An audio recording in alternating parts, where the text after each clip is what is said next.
সম্প্রতি কলকাতার Krishnapada Ghosh Memorial trust সভাগৃহে সাহিত্য শিল্পের মেলবন্ধন সাহিত্য পরিবারের প্রথম বর্ষের সাহিত্য অনুষ্ঠান হয়ে গেল। সেখানে মনোনীত 10টি সাহিত্য পত্রিকা, গোষ্ঠী ও পরিবারের ক্রিয়েটরদের সংবর্ধনা দেওয়া হলো। অনুষ্ঠান মঞ্চে প্রধান বা বিশেষ অতিথি রাখা হয়নি। মেলবন্ধন নামে একটি সংকলন গ্রন্থ প্রকাশ করে পরিবারটি। মেলবন্ধনের কবিদের কবি সম্মাননা দেওয়া হলো।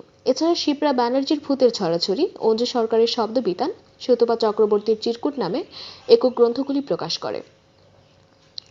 নিবারণ চন্দ্র দাস এবং নিতাই চন্দ্র মাঝিকে বিনামূল্যে তাদের স্বরচিত কবিতার 16 পৃষ্ঠার বই করে কবি প্রণাম হিসেবে 40 কপি তুলে দেন পরিবারের কর্ণধার সঞ্চিতা কান্থাল।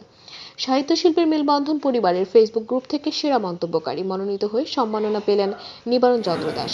বিশেষ পারদর্শিতার জন্য বিশেষ সম্মানে সম্মানিত হলেন দীক্ষা মণ্ডল এবং টুয়া চক্রবর্তী। অঙ্কন শিল্পী হিসেবে সম্মাননা পেলেন 17 জন শিশু পড়ুয়া।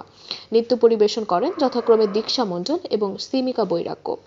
এই সাহিত্য শিল্পের মেলবন্ধন পরিবারের প্রতিষ্ঠাতা সম্পাদিকা হলেন সঞ্চিতা কান্থাল, সহ সম্পাদিকা অঞ্জু সরকার এবং সভাপতি প্রবীর চৌধুরী।